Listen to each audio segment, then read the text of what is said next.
Hello, welcome to the lab session of Introduction to Photonics. I am the TA of Introduction to Photonics myself, Bhagachandra Prasad. So today I will be demonstrating here some 2-3 modules about optical detectors. So in the theory class, it was discussed that what are optical detectors, semiconductor optical detectors, what are the different types, its characteristics, etc. And what I will be having today is three main aims, which means characterize one PIN photodetector, and then an avalanche photodetector. Then I will realize a transimpedance amplifier circuit, a simple transimpedance amplifier circuit. Talking about the photodetectors, one important parameter which we will need to understand properly is the responsivity.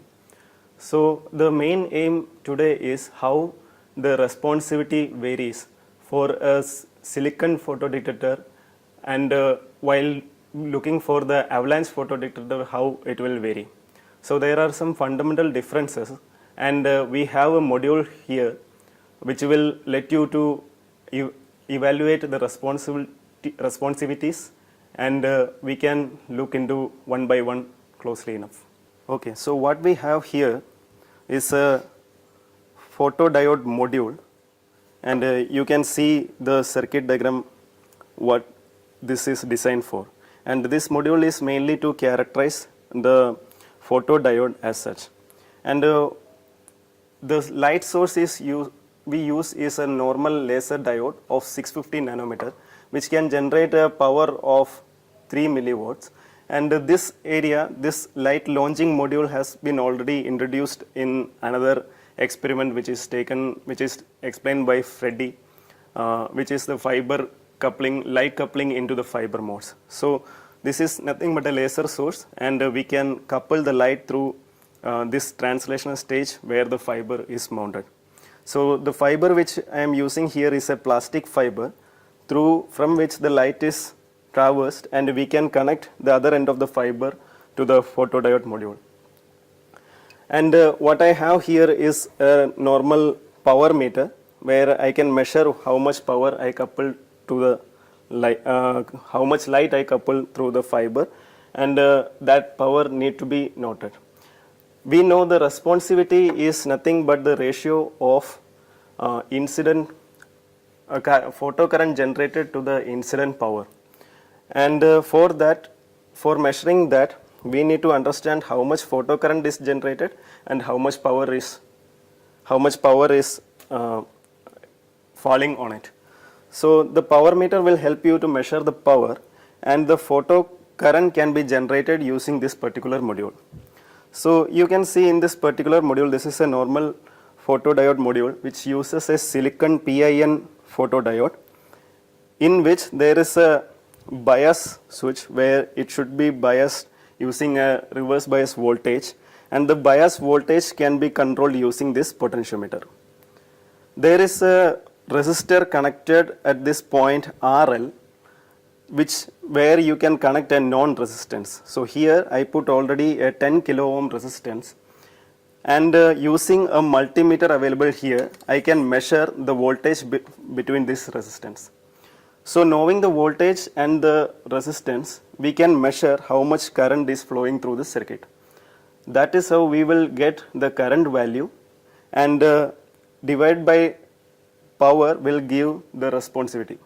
So let me demonstrate this thing by switching on the laser diode and how much power is falling on this power meter. So I will do the alignment which exactly explained in the other experiment where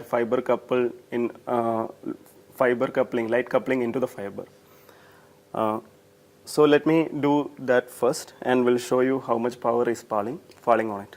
Okay, so the laser diode is switched on, looking on all the precautions, like it start from minimum, and I increase the power to such a way that it will reach above the threshold, and now the light, you can see it is emitting from that, and that laser light is focused using the convex lens assembly, and I'll aligned this fiber tip using this translation stage to this plastic fiber attached to it.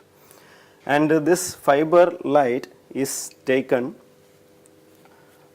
to this power meter, okay, and you can see this power meter, the other end of the fiber is connected, and according to the suggestion given by the manual of this particular module, you can vary the light power from minus 18 dBm to minus 40 dBm. So that is the region where we can vary the incident power. So I aligned in such a way that I am getting a power of minus 18.4 dBm here. Then to say a little more about this particular module, now the module is turned on. While turning on, you need to ensure that the bias voltage is kept at the minimum by using this potentiometer. And you can increase the bias voltage, but the bias voltage need to be ensured using this multimeter here. So the multimeter I put into the voltmeter, and then I use this probe to connect across these two points here, and I can check the bias voltage directly on the multimeter. So I will increase that bias voltage from minimum to a maximum constant bias voltage. So I am increasing it. You can see how many volt it is, 2.6 volt. So I am going to the maximum it can go.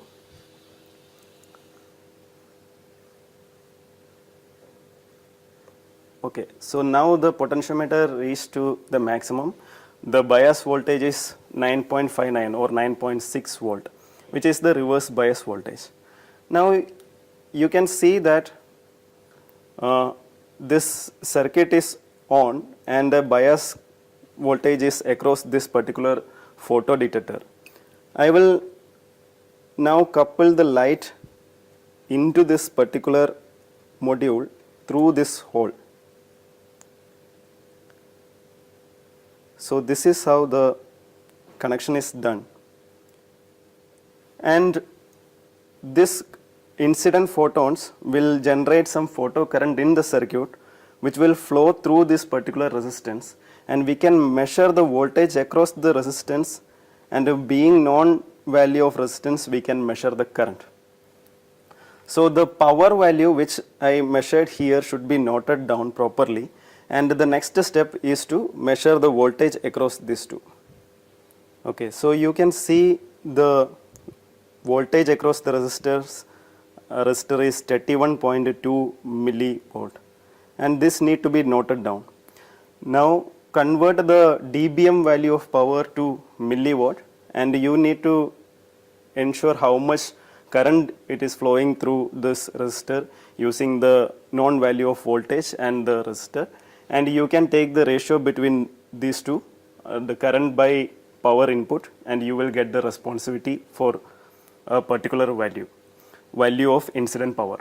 Now you change the incident power like in a step of 5 dBm from minus 18 to say minus 40, so minus 18, minus 23, minus 27, like that, and you can tabulate these values properly, and you can see the variation.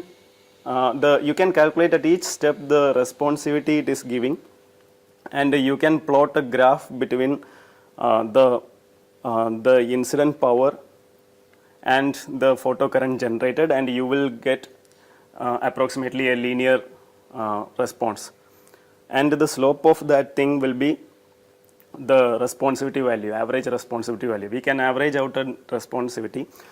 So for I have the values already which we collected, and the values are displayed on the screen, and the corresponding graph we obtained is also shown on the screen. Looking at the screen, you can see that the graph is almost linear, and when we go for a different, you can go ahead for a different value of resistor here, and again calculate do the same. And also you can go for a different bias voltage here and again do for the same. More or less in PIN photodetectors, the responsivity will be almost constant constant even if you increase the voltage, because the responsivity is an intrinsic character of a material, and there is no any phenomenon like impact ionization or something like that happens inside, which will generate a different value for responsivity. So the value of the responsivity would be comparatively low. So the results will be displayed on the screen.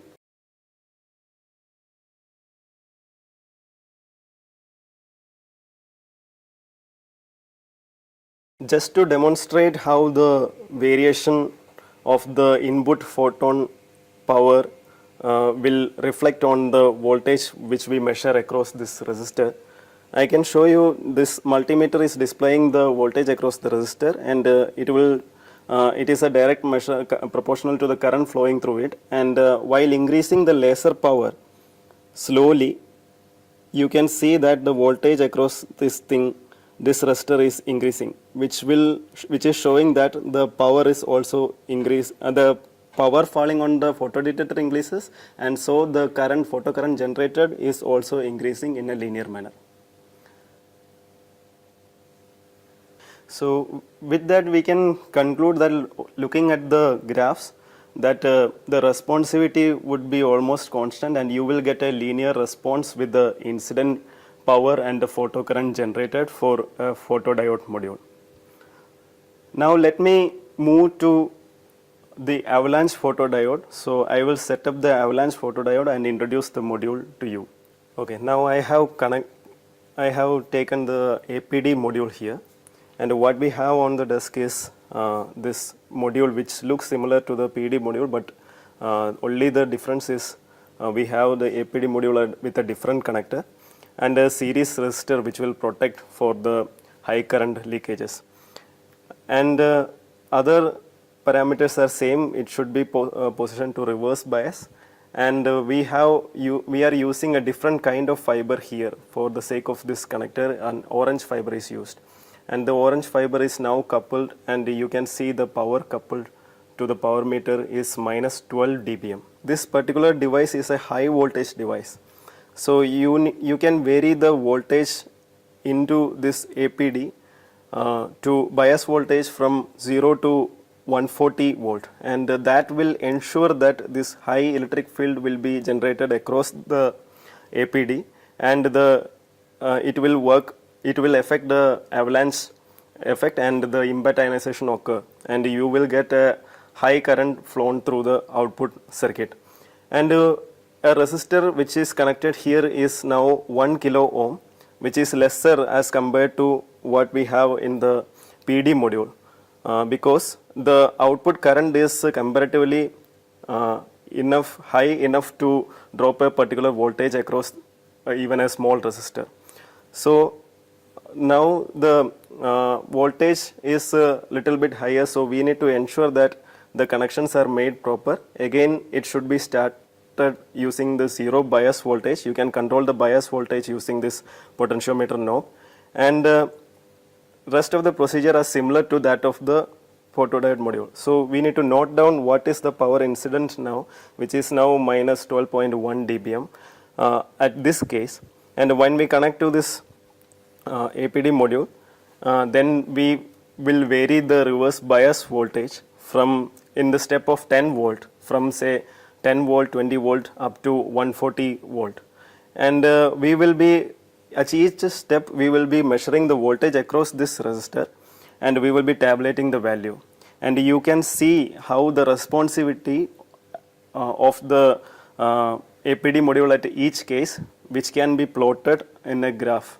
And the graph and the data is taken in such a way, and the data is shown in the screen, and the graph will be obtained, and you can see that the responsivity increases while the reverse bias increases for a particular incident value of power. The same experiment can be repeated using a different value of power incidence, and again the voltage can be varied, and you can see the trend of responsivity variation by looking at the graph shown in the screen. Okay, let's see the variation in the APD module while we giving an input to this module, and while we increasing the photocurrent. So at this moment I am giving a bias voltage of 100 volt, which is a comparatively little high voltage, which ensures this APD to go to the reverse biased area, and also the avalanche effect will be happening. So this is a test value which I will first show the voltage drop across this resistor, and you can see the current through this resistor will be increasing if I change the photon flux or the power of the light. If I increase it, then you will see the change in current. So I am slowly increasing the power here, and you can see the voltage across that resistor is increasing here in a considerable amount. So you can see it is going say 135 up to 135 milliwatt. So now which shows the responsivity is working as a linear nature while we increasing the input light power. So now let us change the bias voltage here in this particular module. So let me connect to this bias measuring area, which is comparatively high value here at the moment. So I am reducing it to a lower value first, and then I move to the value which you can measure.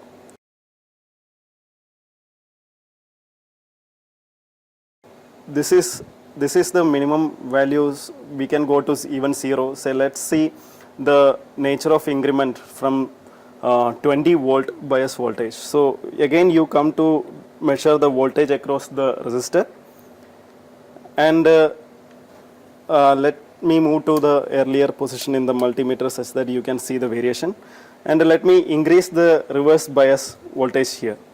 So you can again see it will be increasing slowly, and while I am going to a higher value of bias voltage, it will increase very considerably, and you can see it is going to 100, even 200 millivolt. It went to the next level in the multimeter, and you can see the maximum I am going to 140 volt, and you will be even reaching at a 0.7 volt drop across this resistance. So you can see at the last area towards the 100 plus area, the increment is quite faster, and while we plotting with the data is shown in the screen, and if you are plotting the curve, you will see the curve as you see, and you can see towards the end after 80 volt bias voltage, the response will be shooting up, the photocurrent generated will be shooting up, which means the avalanche effect will be much prominent after that, and you will see a big increment after that. So the same set of data can be repeated with a different value of input power also, and you can see the trend of the output. The responsivity will be again going high after a particular value of bias voltage. So that bias voltage is nothing but the threshold field enough which will be applied across the APD, which will cause the impact ionization to happen, and it will generate high current comparing to normal PD module, and that is the results. As you see, it is varying in a incremental way towards the higher voltages. Okay, now let us see a realization of a transimpedance amplifier circuit for driving a photodetector. So all the other module components are getting from a particular place, and we are demonstrating. Those are designed to completely say how to characterize these particular devices and all.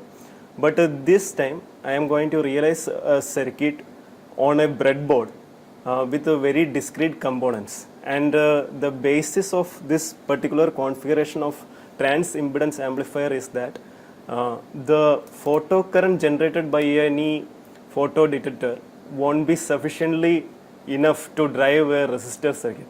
If you just connect a resistor across a photodiode and when light falls on it, you cannot ensure that this current will drive the will create an enough substantial amount of voltage across this particular resistance. So there is a problem of loading effect, and it will in turn load the photodetector back, and that will reduce the amount of photocurrent generated. In order to overcome this particular problem, we need something called a transimpedance amplifier configuration, which will essentially create impedance matching circuit, and you can drive with the small current, you can drive a comparatively bigger voltage at the output of this configuration, and you can take it out. While we going for realizing a particular circuit, the main constraint is the availability of the components. So the earlier photo experiment demonstration which we had in this course are mostly revolving around some ready-made modules and characterizing components, but this particular circuit you can even realize in your own lab or on your home, because the components which I am showing here is available in mostly any electrical circuits lab in your institute, or you can buy this discrete components from a nearby electrical shop. So what I have here is a transmitter and receiver, which is nothing but an IR LED and an IR photo detector. So in this thing, the white color one or the colorless one is the photo detector, and the other one is the IR LED. Please keep in mind that while you illuminating this particular LED, you won't see any light as you see in the red LED or green LED like that. You can just switch on your camera on your mobile and just look at this LED, and you can see it will be glowing in a violet color or red color in the camera, because your eye is not capable to see the IR rays, but some of the camera models does have the capability to see the IR. So you can just illuminate. So please keep in mind that it is not a long distance transceiver circuit which I am going to realize here. So what I will do is just illuminate the IR LED with a signal, sinusoid signal, and realize the important part which we are concentrating is the realization of the transimpedance amplifier on the receiver end. The circuit which I am going to realize is shown on the screen, and whatever you are seeing there, one side is for the illumination, where I am connecting a 10 kilo ohm resistor, and the others in series with the LED. And in the receiver side, we are having this photo detector, and this detector is connected to one end to the ground. So there is no reverse bias is given for this particular circuit. So it is working as a photovoltaic mode. So when light is falling on this particular photo detector, this op-amp configuration which you see in the figure will help to drive the output resistor which we will be connecting at pin number 6 of the op-amp. So this op-amp is a normal op-amp which is commonly available 741 op-amp, which need a dual power supply of plus 15 and minus 15 and a ground to operate. And the input is given at the inverting terminal as you see in the figure on pin 2, and the non-inverting terminal plus pin 3 is grounded, and the output is taken from pin 6. And you can see a feedback resistor which I am using is 10 kilo ohm. Parallel to that, there is a 56 picofarad capacitor which essentially reduces the noise of the circuit. So let's realize this particular circuit on the breadboard. Okay, here what I realized is the transmitter side. So I just connected the 1 kilo ohm resistor in series with this particular IR LED, and I fed signal through the signal generator, which is a sinusoid signal, which varies from 1 volt to 9 volt. And the point is, the frequency is very low. I kept the frequency as 5 hertz such that we can see with a camera. So you might be noticing if you see, normally you cannot see any blinking in this LED, but actually this LED blinks. You can see that LED blinks seeing through a camera in the inset video now running on.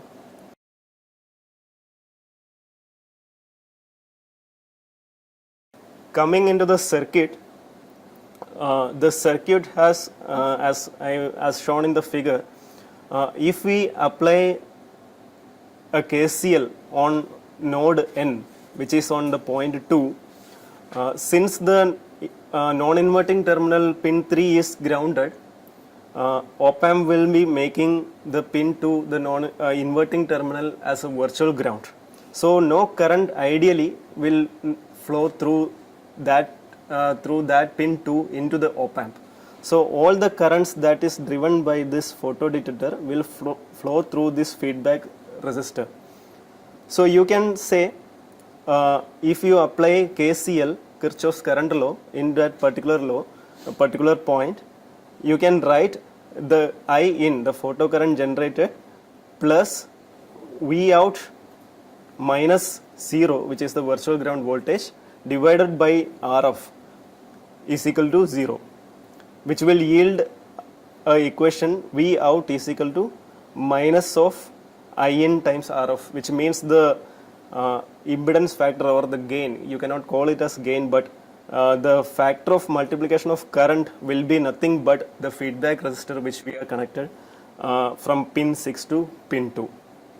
So I will now realize this circuit in this breadboard, and you need to keep in mind that the design of this circuit completely depends on the nature of LED and the nature of photodetector that you will be getting from the shops. So there is no constraint and all. If you have the data sheet, you can go for the much perfect design, but what pair which I am having now, the transmitter and receiver side, this circuit is sufficient enough to show some response.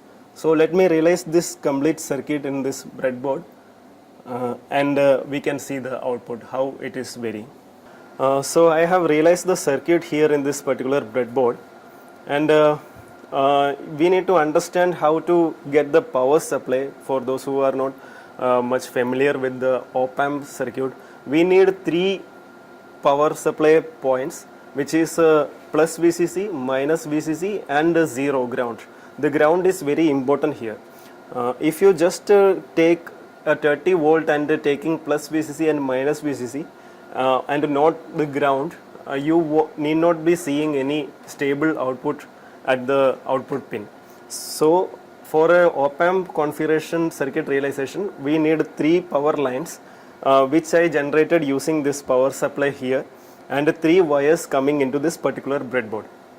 So this is a breadboard which we use to connect all the discrete components and realize the complete circuit.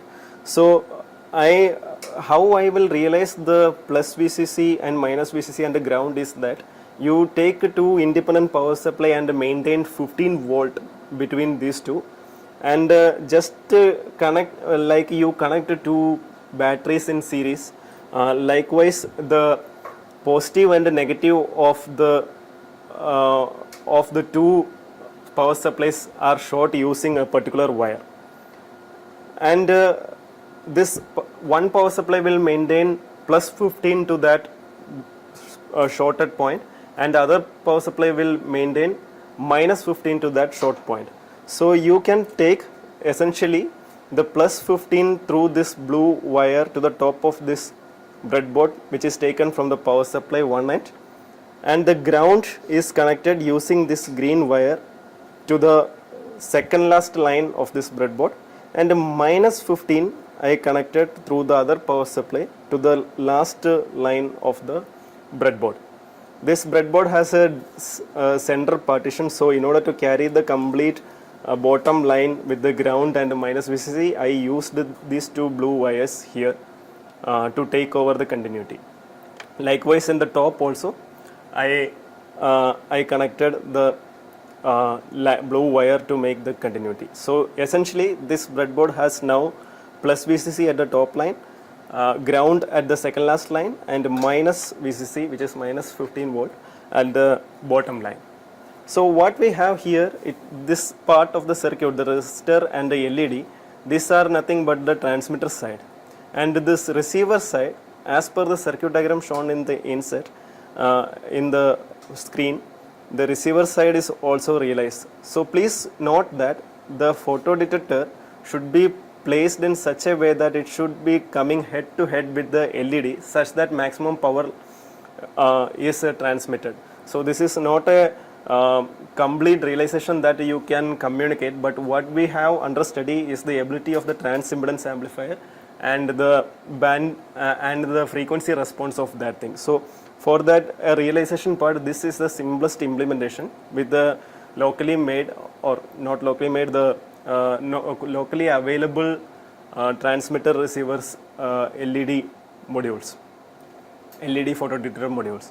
Okay, so as per the circuit diagram, as I have connected the photodiode receiver at the pin 2. So the pin 2 is taken to this particular point using this blue wire. So you can see this is nothing but the op-amp, this black chip, and the pin is counted from the bottom left. So 1, 2, the second pin is taken to this particular point, and pin 6 and pin 2, I am connecting this resistor, which is 10 kilo, and this capacitor 56 farad in parallel to them, in parallel. So you have a parallel feedback resistor and capacitor between pin 2 and pin 6, and from this pin 2 you are connecting this photodiode, and it should be connecting in this polarity as shown in the circuit diagram.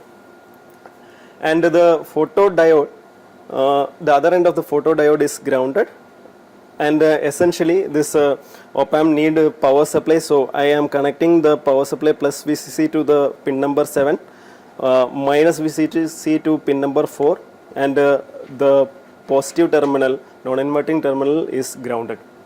So this is the circuit diagram, and through this input side, I am feeding the required signal to that, which is having at this, for this particular LED, which I am giving a positive voltage with an offset such that it will be always blinking. If you are giving a sinusoid without any offset, which is averaged on 0, then only the when the positive half cycle comes, then only the LED will blink. That is why I give an offset, to ensure that you will see the full sinusoid swing on the light output coming out from the LED, and that same is assumed to be captured using this photodetector.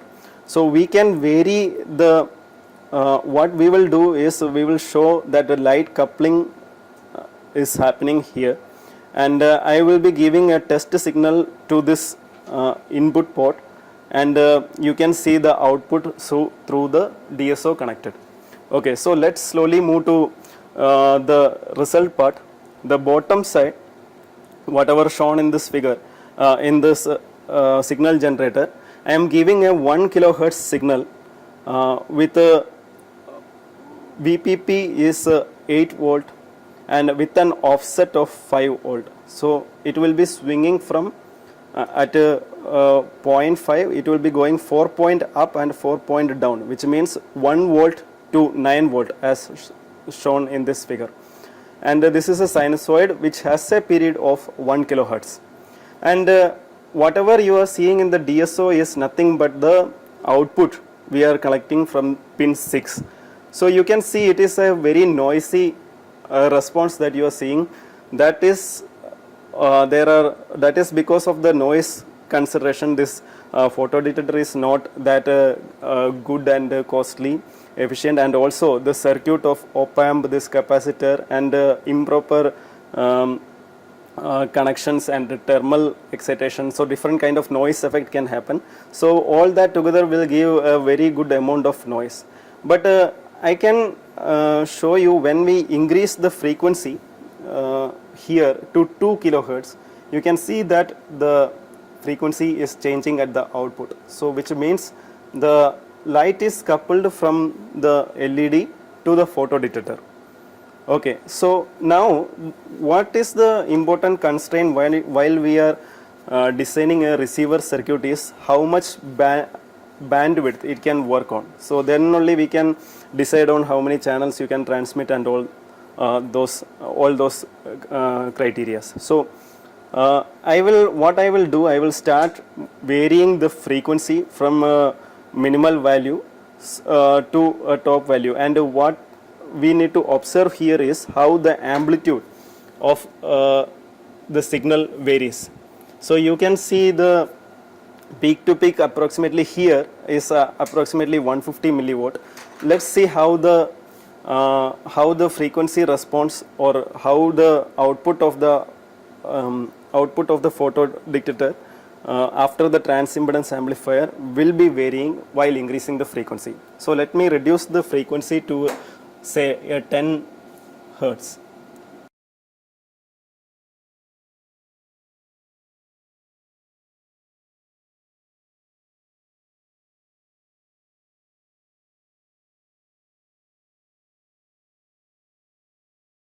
So I have reduced the frequency now. It's very